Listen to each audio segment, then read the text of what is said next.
Two, one. What's going on, everyone? Welcome to week 4 of Look Who's Chalking. We were just talking about how the Arizona Cardinals are fish for me. I don't want any piece of the Arizona Cardinals. They are broken. It's over for them. Something's going on. It seems like Kyler's throwing games to get Cliff Kingsbury out of there. It's all out of whack. I don't know how we ended up here. How's it going, Gary? Week 3 was a little better for me. I started trending in the right direction. It's like, we're pulling that plane off the ground. How did you do? Yeah, same here. I played the correct way.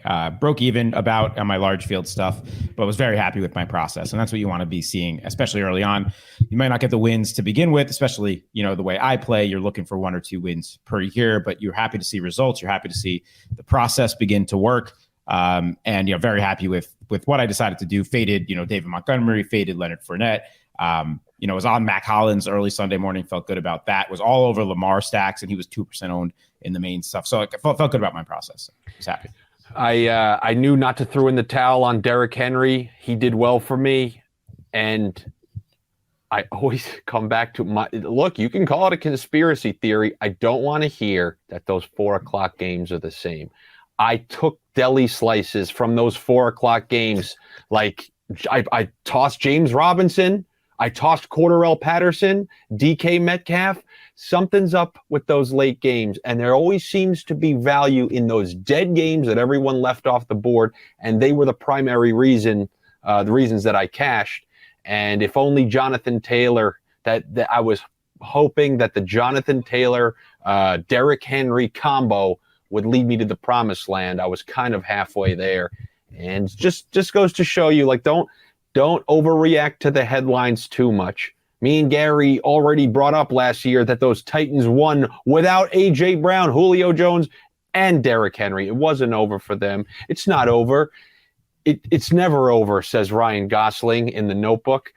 So it was a relatively good week just in terms of turning the tides, and we'll look to continue that this week. Now, this week 4, I saw a lot of great 1 o'clock games. On the back of me saying always try to get points out of those 4 o'clock games because it seems to be more ruckus. We have the worst 4 o'clock games I've ever seen this upcoming week. When you look at this week's slate, I think the first thing that kind of jumped off the page for me was the second highest point total, and you can correct me if I'm wrong, is like the Browns at the Atlanta Falcons. Yeah, that sounds right. Or the Seahawks game is like 50 points also. Seahawks Lions, something like that. Yeah. So yeah, it's not nearly, and I wrote about this in my column last week, like what to look for when you have multiple games of over 51, 52 points on a slate. We do not have that situation this week. So, but at least, in the Lions case, they've actually had a couple of high projected point totals, and they've gotten a couple of these crazy games. They've kind of solidified themselves as like, oh, you want to get pieces of that game. I still think that Cleveland, Atlanta, most people are still thinking, oh, awful teams, Chubb running the ball, Jacoby Brissett. Yet if Vegas is putting it at the second highest point total, there's value to be had in there. Definitely, yeah. You're right. It is 49.5. The Browns are on 10 days rest. Brissett has looked good the last 2 games. You got to give him credit. The Browns have talent on that roster. I mean, they've been solid, as you mentioned, with Nick Chubb. And the Falcons are a fun team. I don't think they're, as you said, I don't think they're just kind of this pushover team that everyone thought they were going to be. They're able to score points. And their defense isn't great, so it breeds solid fantasy environments. Yeah, that's definitely going to be a good game to attack. My issue with it is I still don't know if I trust Marcus Mariota or Jacoby Brissett to make my player pool. So it's like a lot of secondary stacks, one-off plays that I'll be using from that game. I completely agree with you on that. I was, I guess, just thinking in terms of players the same way I was looking at that Seattle game last week. I didn't feel comfortable with Geno Smith or Mariota, but I definitely wanted to use Patterson, Metcalf, and it ended up being good for me. And I'm looking at doing secondaries in that game as well. As far as the highest point total, is that Detroit? No, that's Buffalo, Baltimore. Oh my God. I guess that's where this episode starts, ends. We come back to it. It's the 3-act play. It's, the final episode of Stranger Things. It's like 3 hours long. Everything is going to center around this game. Yep. Every last player. The first thought in my mind because this is a hard game to even get points out the side door of. First thought, second week, increased workload, cheap runner or cheap price, J.K. Dobbins. Can you be a week ahead of the heavy workload? It's an interesting thought. I actually hadn't put much thought into J.K. yet. Usually with someone like that comes back in week 3, week 4, and they're easing him back in, and we're still getting Justice Hill for 50% of carries, and we know Lamar runs. I'd like to see it first, but we know how valuable that role is. The other reason that I'll probably avoid it is because you've been able to attack Buffalo through the air. They've still been a pretty stout team against them. So, very much. I think I'll avoid JK for another week. Okay, that's fair. Yeah. And when you're looking at this game, are you going with the chalk? Are you riding that chalk wave, or are you how are you feeling towards it? I think it is good chalk. And the other thing is it's going to be hard to jam the game stacks, the primary game stacks that you want in this game because it's expensive, right? So you could try to go Allen, Lamar, Andrews with a Diggs bring back. That's expensive. You could try to go Allen, Diggs with an Andrews bring back. That's expensive. Yeah, you could do things like Gabe Davis, who's due for a little bit of a bounce back. You can sprinkle in your McKenzie, who's now up to 5,100 after that kind of week. You could use the running backs, as you mentioned with Dobbins, or maybe sprinkle in Singletary because he's a little involved in the pass game. He's a pivot off the rest of the Bills. There's ways to bring these prices down. But if you want the real high ceiling pieces that have been dominating all season so far, it's really expensive to do. So I think that cumulative ownership, like the Allen, Diggs, Andrews type of thing, will be somewhat less owned than you might think, just because people aren't going to want to jam that much and just have to punt of elsewhere. So I'll be doing some of it for sure. All right. So you really think that it will be somewhat on the lower end if you include all three because of those prices? Yeah, I think that there will be a lot of Lamar, Andrews, Gabe Davis, Lamar, Andrews, McKenzie. On the double side for the Bills, like maybe people would try out Diggs, Knox, things like that. But there are ways to get different in this game. Like I don't think Knox is going to be that owned at 3,800. He hasn't shown much yet. I like him there for sure. I think Gabe Davis is a great play this week. I just don't want him to get too steamed up because he's 6,600. He's due for a big game. Diggs just had heat exhaustion last game. I think Diggs has a big game too. But both of these secondaries are so banged up. I would be surprised if this game doesn't hit. But I am seeing some possible weather in this game right now. So you got to keep an eye on that. Well, at least it's not the weather that they're going to be seeing in Tampa Bay, moving that game to God knows where. Yeah, that's not going to happen, right? Sunday night in Tampa? There's no way, right? I would imagine not. I wonder where they're going to play. I hope it's somewhere real weird. Yeah, I mean, they could do Miami because Miami's playing Thursday night in Cincinnati. So they could just go play in Miami Stadium, but that's still weird in its own right. No, it's not weird enough for me. I want it like in New Orleans or something. As long as they don't bring it to Arrowhead. I hate when they do that. What do you mean, New Orleans? They're going to London. They don't need that. Yeah, no, they could. I'm saying just don't bring it to the away stadium when it was supposed to be a home game. You know what I mean? They've done that before. Like in Katrina when the Giants were playing the Saints, they did the game in the Giants Stadium, and like. I was happy about that as a Giants fan, but that's not fair to the team that was supposed to be the home team. You know what I mean? So. I think in respect, you remember after Hurricane Katrina, how big that game was in New Orleans when Breeze won their first game back there. I think to honor that while this hurricane's going on, send it back to New Orleans to where it all began. Why don't you just send this game also to London to honor the Queen? So, we're 3 weeks post Queen death. We got to get as much honoring in as we can. So let's do 2 Wembley games this week to honor her more. We'll send Brady and Mahomes over there to pay our respects. To show their respects. So that the Bills Ravens is going to be the chalk game of the week. Mm-hmm. I know you're always taking quick early looks at the chalk plays of the week. Like you said, Montgomery was a massive one last week. Fournette was a huge one. Who is that guy this week? My early guess is someone like James Robinson, who now is starting to do too well every single week.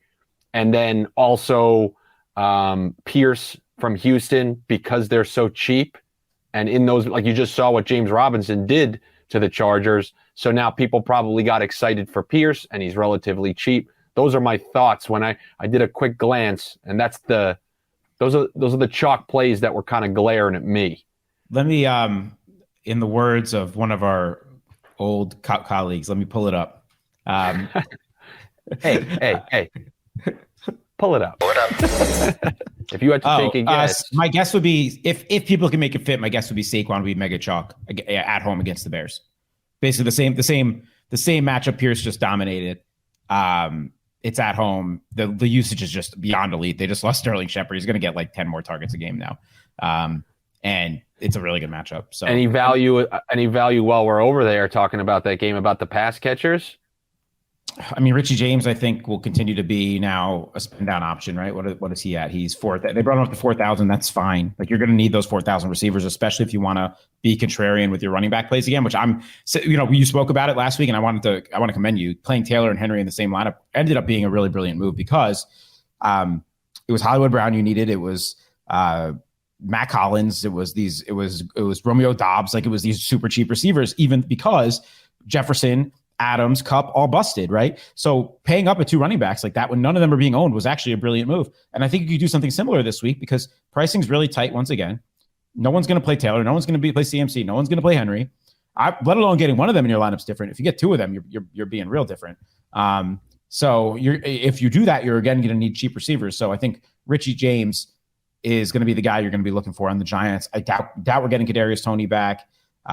It's just hard to trust any other receiver on the Giants right now. Do you know how I had Mac Hollins in some of my lineups? Like, obviously we know I'm still a Charlie Bucket kind of player, not allowed to do those max entries just yet.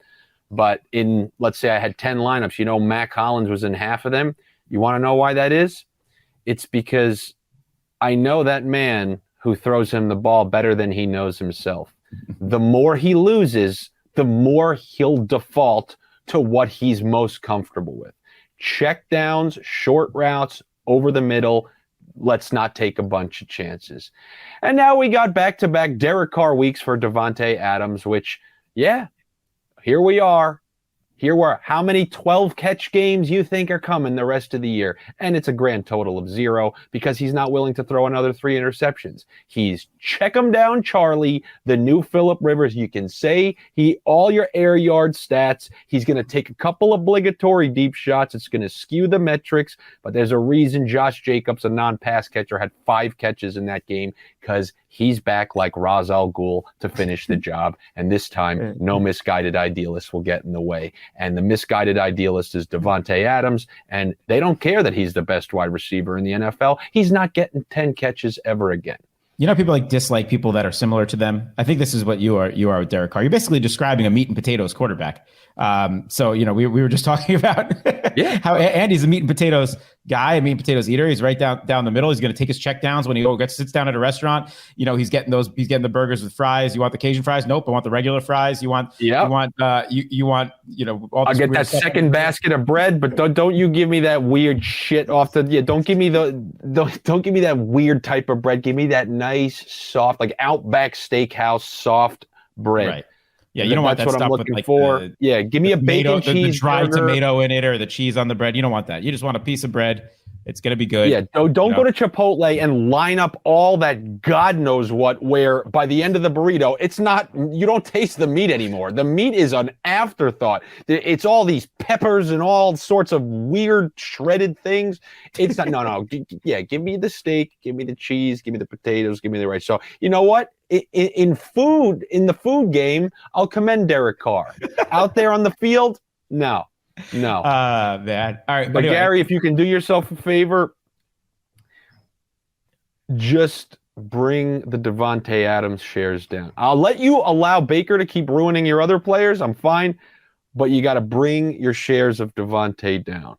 I'm glad you allow Baker to keep ruining my other players because I have a Panther in consideration for my men's warehouse this week. But anyway, this was the chalk running back of the week, right? Obviously, is Jamal Williams. So he's 6,100, gets Seattle. Seattle's defense is terrible. It's not even like Jamal Williams will be a lock in every single cash lineup. And then, he's going to be a fade. Unfortunately, he's going to be a fade for me in tournament. It's not a full fade, but he'll be a fade because he's going to be 20+% on. So I'm going to tell you guys something. Good news if you want to be a fader. I was a Jamal Williams owner last year, and Swift went down. For whatever reason, they wanted to implement the same timeshare. And I believe Jefferson came in last year and all of a sudden had all of Williams' original work. And I was expecting to get a massive workload from Williams. I'm like, what the hell is this?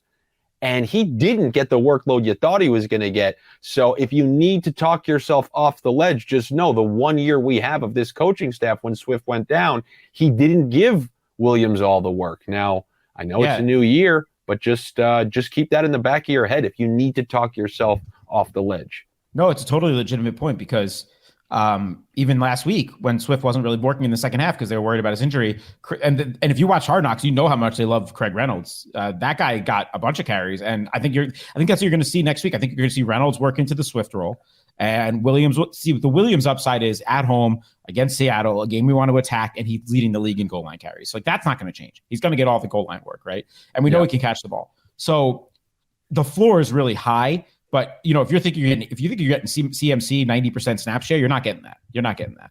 You're not getting Saquon Barkley 86% snap share. You're not getting that. You're going to get 65, 70%. You're going to get the goal line work. You're going to get some catches. It's a good play, but is it an absolute smash tournament play at 20%? No, it's not. I'm going to head to a different game, a game that I have a particular sniff in. But before I talk about the nasal congestion, I want to ask you what your thoughts are about Dobbs coming off the big game last week. And now, those articles are big. The final enter is about to be hit on the mass swath of articles that are proclaiming him the next Devontae Adams, the next Justin Jefferson.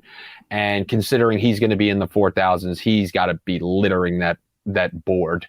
Yeah, I do think this is the first Aaron Rodgers week that we get that is viable this week, right? I mean, New England, let's not think this New England Belichick defense is the same one of the past. I mean, they're giving up 20, 30 points a week right now. And the run game's not their problem. So, I don't really necessarily want to attack Aaron Jones and A.J. Dillon. They're getting killed through the air.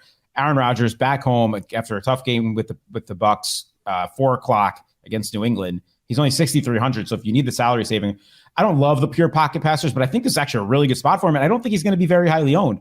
So then you obviously need pass catchers to go along with him. But okay, can I interject? Yeah, go ahead. There's a reason I brought this game up because this reminds me of with I believe it was Rodgers' first year with LaFleur. And things didn't start off so well because he was learning this new system. Then they played like the miserable Raiders. Rodgers was kind of off the radar, and he crushed them at home due to the Raiders' inability to stay competitive. And you think about the second half in this game. Rodgers is not that kind of guy when things are going well, they start going exceedingly well. So if they're throwing him a beating, it's not like they're just going to hand it off to A.J. Dillon with a 2-touchdown lead the whole rest of the game. You can be looking at multiple touchdowns. Now, it's tough to say he's going to go over 300 and get you those couple extra points with the bonus. This can easily be one of those games. If Brian Hoyer's punting every couple of series, that Rodgers throws 5 touchdowns. And I'm not even kidding because they're trying to get that offense on the same page and try to get better throughout the year. A huge day. I knew this was going to be a factor at some point.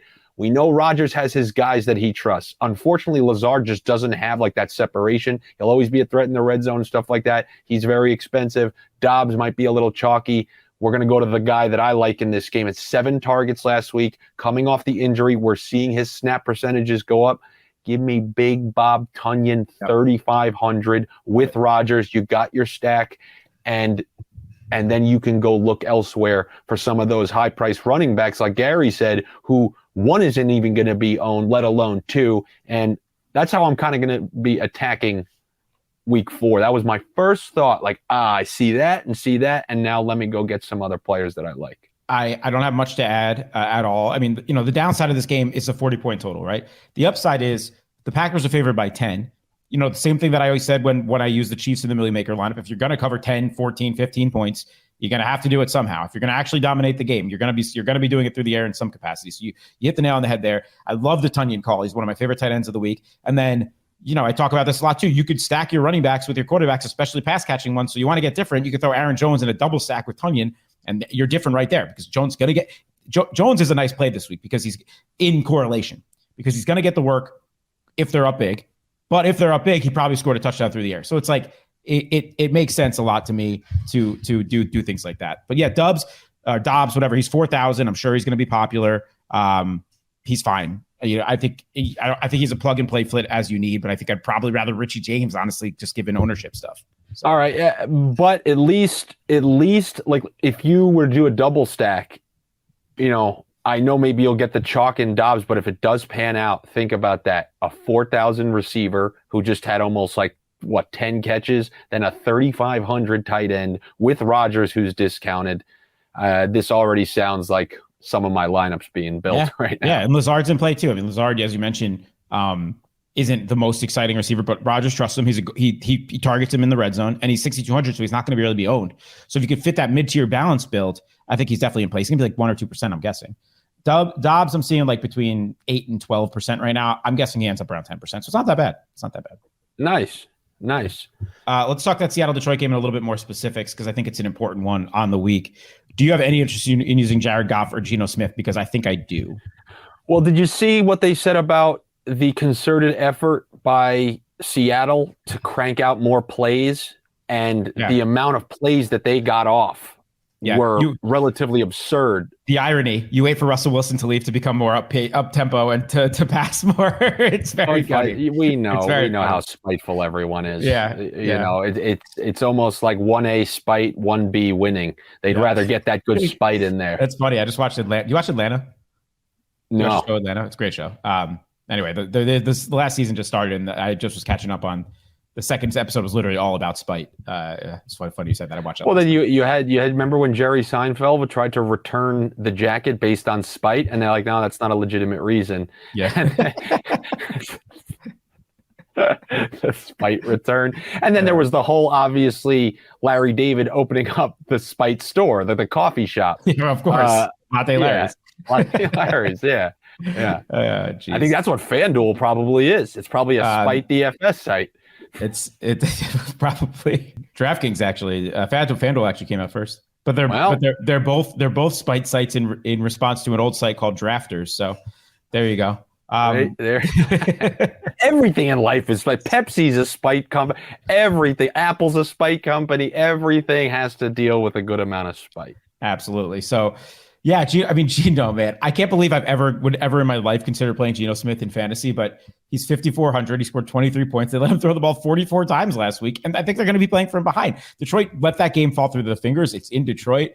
I usually don't do this where I'll play both sides of the game from a quarterback perspective, but I think both these guys make my pool. And Geno's just a sprinkle. He's like the little, what is this guy, the stupid fucking guy that did this? The meat cutter, the butcher. Fuck that guy. That guy sucks. Yeah, Salt Bay. There you go. Fuck that guy.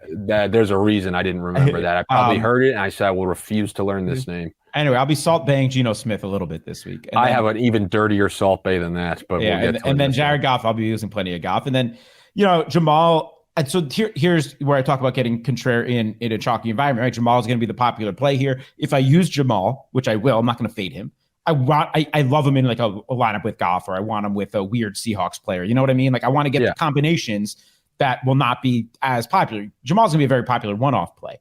I want to get him with these weird combinations. So Hawkinson will be in my pool. Gotta be. Amon-Ra is going to probably miss too, though. So then you have value here, right? Shark's going to be a play. Freaking Josh Reynolds is going to be a play. Metcalf and Lockett. Lockett's still under 6K. Metcalf's a little too expensive at 6,800. Both those guys. I like this game. Really ugly, but I like the game. That's fine. Yeah. Look, and as far as Hawkinson, I kind of sound like a fan, but 7 targets week 1, 7 targets week 2, the touchdown week 3, now no St. Brown week 4. I just don't want to. He's so cheap that I don't want to miss on that week where he exceeds that production by what is he, 4,100, something like that? Yeah. Unless I'm remembering last week's price. But I believe he's hovering around 4,100. And look, I try to avoid flex tight ends here and there. You just feel like a loser when you see 2 tight ends in your lineup. But if you're talking about him or like Richie James or one of the, you're telling me he can't top Richie James with like 7 catches for 80 and a touchdown? Yeah, I won't rule it out this week. I won't rule out the double tight end this week, and I didn't rule it out last week. But I did in like my runs. If you're like me and use an optimizer, I like set it at like a max 10% of my 150 lineups. Double tight end. And I was putting Pitts in my flex in a bunch. Yeah. Oh, Pitts is a good point because he just did the 5 for 87 against Seattle with 8 targets. So Hawkinson, why not? So that game's good. I think we talked about the Cleveland Atlanta game, and then I think it's worth talking about the Eagles again, right? This Philly Jacksonville game's sneaky because Jacksonville's fucking good, man. Go get your plus 240 Jacksonville AFC South tickets. Like, it's dumb. They're winning this division. The Colts suck. The Titans suck. Like, the Jaguars are good, and we shouldn't be surprised. The Urban Meyer thing was such a disaster. The second year elite quarterback thing, like the super pedigree is a thing. We've seen it with Peyton Manning. We've seen it throughout history. Their personnel is good. They've been able to control the cap for a long time, where they have players on both sides of the ball. They have two legit pass rushers. Trevor Lawrence looks great, and this game's in Philly now. I think here's the thing. I wanted to talk about Hurts, but my whole point around this is I think Jacksonville can at the very least push them, if not be competitive.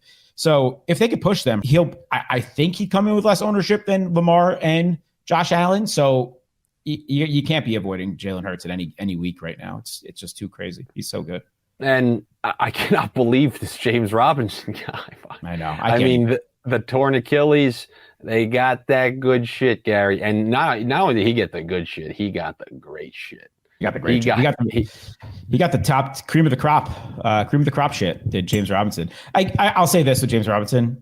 It's amazing, and no discredit to what he's done. He's basically broke off 3 runs to make his stats look great. Besides that, he's like 2.8 yards carry. But he passes the eye test. He looks good out there. He's dynamic, he's explosive. It's not like he is in any way a bust, and it's really impressive. Would you trade him in season long to try to get the most value?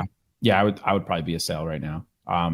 But it depends. I don't know what can you get for him in season long. It all depends on what you can really get. Well, supposedly there's only been like 2 running backs who have been putting up points. So I imagine you could get whoever lost Swift or something. You can can really I think he's in play. I think everyone's in play here. I prefer the pass catchers on the Jags. I think because Philly's in Philly the run defense is pretty good. If Philly establishes the pace early, if this becomes more pass heavy. But it's definitely a game we can't avoid.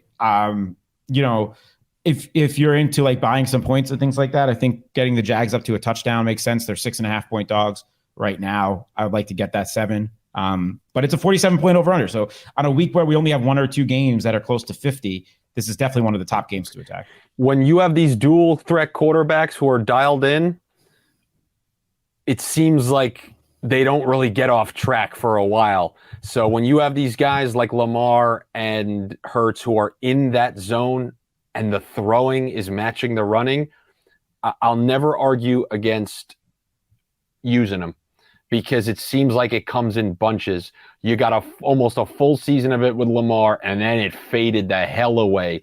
Then with Kyler Murray, you got like a season and a half that faded the hell away. And when it fades, you should fade too, in my opinion, because it seems to then be very inconsistent. But when they're in these grooves, like you even look at Josh Allen last week, you'd think maybe it wasn't a great guy threw for 400 yards, and I don't know how many rushing yards he had, but still, like when they're in those zones, it seems like they really hit their ceiling more often than not. And that's why I'm such a proponent of spending up at quarterback, and I've spoken about it forever. It's just that this week's a little bit different than last week, where we really just have Allen, Lamar, and Hurts as like these surefire spend-up options. And if you only have 3, you're basically only looking to hit a 3-team parlay for one of these to bust. Last week, my argument was you need to hit a 6-7-team parlay if you're spending down a quarterback. The idea is you're basically banking on all 7 of these great high floor, high ceiling, expensive quarterbacks to bust. This week, with Herbert being not Herbert right now, Kyler. We can't really bank on Kyler as one of these guys right now, especially because he's not using his legs as much as we would expect. We really only have 3 guys in Allen, Lamar, and Hurts. So you could spend down this week because there's a much higher chance of all 3 of these guys not hitting their ceiling. Where last week we had to rely on 7 guys, which is why I only used those 7 guys. I only used from Burrow up last week, basically. Are you sure that there's no value in Herbert getting Allen back on the road at Houston indoors? I'll wait to see that he's right, because this rib thing cannot be fun. And it was honestly malpractice that they even let him play last week. They should have overruled him. That was ridiculous. He obviously did not look like himself. They got destroyed by the Jaguars. And I just talked about how I think the Jaguars are a good team, but that was malpractice. I want to wait. I want to wait and see. I do love Eckler this week, though. I love Eckler because first of all, if he's not right, he's checking down like crazy. Eckler's targets are insane right now. And so, yeah, you get a little bit concerned that you're seeing more Josh Kelly and Sony Michel early down work. Obviously, Eckler's targets, I saw in the first 3 quarters of games, he's running back 36 in PPR. And in the fourth quarter, he's running back 3. But that's contingent on them being down multiple scores in some of these games. But if they're up, pretty scary with him. If they're up, though, I think he's a big part of that, right? He gets the Khalil Herbert spot this week. I mean, Khalil Herbert just dominated. But dude, he's not getting any work. Like, well, I mean, remember my original argument with you was he's not an in between the tackles runner, and maybe he had a decent stretch of it. I'm a little concerned that coaching staff there will be no time where he's truly dominating the work like that. Yeah, maybe. I think once that game got away from him, they gave him the chance to relax. So they want his longevity throughout the season, and I believe that's why the early stuff is going more of a split. I think the gap will actually widen as the season goes on. They're trying to keep him fresh, but he still gets a lot of the goal line work, and the pass catching's there. I just want to take my shot on the matchup, especially if Herbert's not right.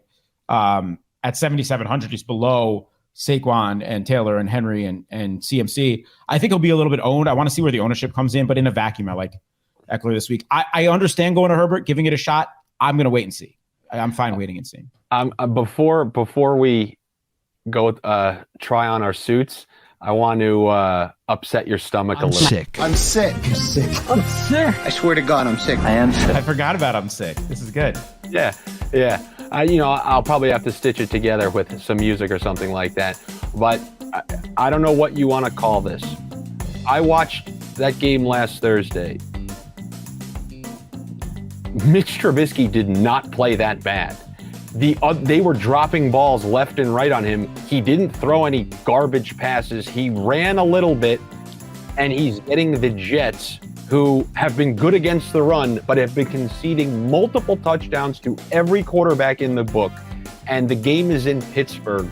Look, I know it's bottom of the barrel, and I know how you feel. I'm sick. I swear to God, I'm sick. I am sick.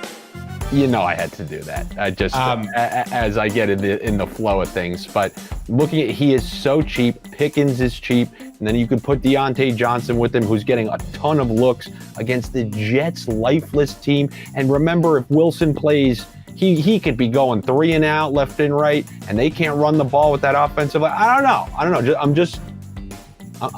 I know I'm talking wild here. Trust me, I don't like Mitch Trubisky, but you're not talking that wild. Hold on. Pull up. What up? Oh, I got something I can pull up this. What up? So I said this exact same thing in my video yesterday. I think if you want to get real ugly, you can even make the argument for Mitch Trubisky at home against the Jets. We'd like to see Mitch start to use his legs more, like we saw in Buffalo, though. I said I'd like to see him use his legs more like he was doing in Buffalo, because when he was in Buffalo, I don't know if you remember this. Let me get this off the screen. I don't know if you remember this. He was like Daniel Jones-esque for those couple of years where he had perfect lineup appearances in 2018 because he was dual threat, and not Buffalo. If you watch that game on Thursday in Chicago, not Buffalo. He hasn't done that yet on Pittsburgh. But yes, I watched the entire game too, and he did not look bad. And him and Brissett both didn't look bad. And my concern with Pickens is it's only a large field shot because he's just basically running wind sprints. Those are so inefficient. So yes, he's out there, he's running a million routes, but he's just not getting targeted. And I don't know how effective they'll actually be able to link up. And you saw what Pickens even had to do to make one of those catches. But Deontay would be in play in these situations because he's getting targeted once again. So it's ugly, but hey, sometimes you got to get real sick and real ugly to win these tournaments. I think. Well, look. So then let's clean up our act. And let's go to the men's warehouse. Take a shower, get out of the dirt, and maybe, I don't know, what do you think, Gary? Are you ready for a little men's warehouse? Absolutely. Let's do it. All right. So who do you got for this week's men's warehouse pick of the week? I believe you teased it before. I think it's coming down in Carolina, right? I was leaning that way, and then, I pulled it up, as our friend says. What up? And I don't like the ownership on DJ Moore, which was where I was going to go. I'm scared of him season long, man. I really am. I'm scared of the star ruiner and Baker Mayfield, but you get that Arizona team. It's such a juicy spot to attack. He's only 5,300. It just makes so much sense. But I'll call him my honorable mention. As I think this is a DJ Moore breakout week. I'll call him my honorable mention. I'm going to stay in this Buffalo game because early ownership returns say that Steph Diggs is going to be mega chalk, that Mark Andrews will draw some ownership. But somehow this guy, who's now another week separated from the injury, is 6,600, is facing a team that against Baltimore that has no secondary pieces that can be trusted at all. Gabe Davis is falling through the cracks as of early weeks, and I'm going to jump all over it. I'll be triple, quadruple the field at 6-7% if that's what he's going to be once again. And one of these days, he's going to have a big game, and he could have a big game alongside Diggs because of the price difference. So I don't mind doubles there. But yeah, I'm going to go with Gabe Davis here to attack the game that I like to attack while being able to be a little contrarian. So there you go. Am I going to like the way I look?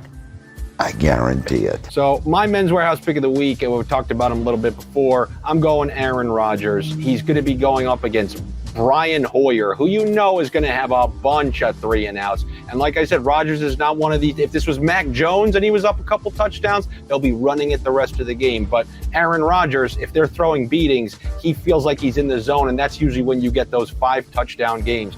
We saw, like Ari said, this Patriots secondary picked apart on multiple occasions now. Week 1, week 3. I mean, Trubisky, it's tough to gauge with him because, you know, Belichick is going to be able to game plan for him, but he ain't going to be able to game plan for Aaron Rodgers. And the last couple of times we've seen Hoyer over the last few years, this guy's been absolutely awful. So if you're giving all these extra series to Aaron Rodgers, I highly doubt he's just going to be handing it off all game. So give me Aaron Rodgers as my Men's Warehouse pick of the week.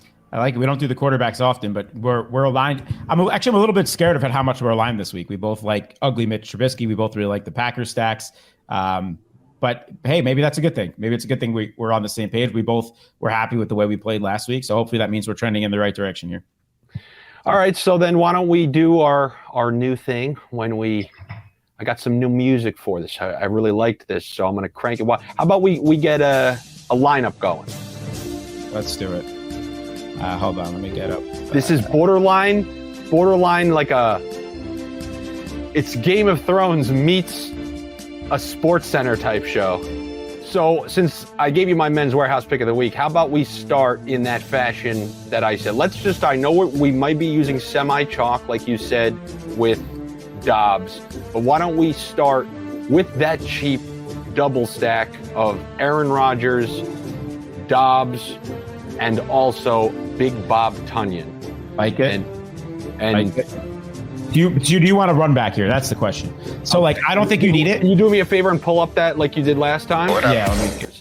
Do I have to have a run back? Because my gut's telling me Brian Hoyer's so bad, and those running back split work. And I can't even trust someone like Jacoby Myers, who normally would get a ton of targets, but that's with Mac Jones. I don't trust that Hoyer's even going to be able to get it to him, and we don't even know how healthy he's going to be because he missed last week. No, I don't. So specifically because of the salary stuff here, you don't need a run back. And no, because we don't know if New England can push. It's more about we're banking on the Packers dominating this game. We're in this scenario, we want like a 45-17 Packers domination. If you wanted to have a run back, you could do it in the form of, I loved Ramondre Stevenson on the other side of that game last week, and that worked out quite well with Baltimore. I had a lot of Lamar, Andrews, Ramondre, but I think in this particular matchup in Green Bay, you could do things like that, but you don't have to, right? Obviously, Packers defense has been good. We'll see if Jacoby Myers plays again. Devontae Parker was good last week. So you could there's cheap run backs if you want to, but I don't think you have to, no. So. Okay, and who is your Men's Warehouse again? Mine's Gabe Davis. So if you want to get into that, Buffalo-Baltimore game, it's a pretty contrarian way to do it. So right now we're very contrarian here, though. If you wanted to put Diggs in this, can I decline? I'm gonna just because I want to see something a little wild here. I'm gonna go my side door approach. Can you give me J.K. Dobbins? Because you taught me something when players were injured. You get one chance to be ahead of the curve. And, I mean, you didn't teach me that, but I took that from when you played Dalvin Cook coming off of an injury, and then he helped you ascend to the millionaire. So I'm going to have balls, big ones, and take J.K. Dobbins there. And then I have a huge sniff. I obviously think Mayfield is the star ruiner, but I also think Arizona they're my seafood. I stay away from them. They're garbage. They're lost. They should have been crushed all week if it wasn't for the bigger loser in Derek Carr.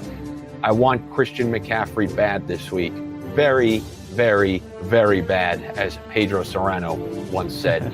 And if you wouldn't mind tossing in a defense, I actually want those same Carolina Hurricanes, I was going to say, the same Carolina Panthers who put up a ton of points last week at home. They were thought to have one of the better defenses coming into the year. They played well in most of their games so far, other than one. And that's the classic running back defense stack, by the way. If one works out, the other works out well. That's called the avoid Baker Mayfield stack. The Panthers D with their running back.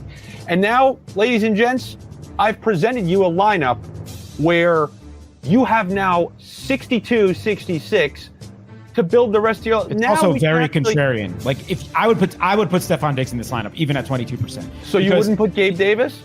No, but this lineup you don't have to, right? You have Dobbins isn't going to be owned. Tunion's not going to be owned. Rodgers won't be owned very much. I don't know how popular Panthers DR is. I'm seeing that McCaffrey will be owned a little bit. I want to see how much. Again, it's hard to squeeze in these expensive running backs, but in this particular case, where you have so many, you'll have a lot of low cumulative ownership in a stack that many people aren't attacking.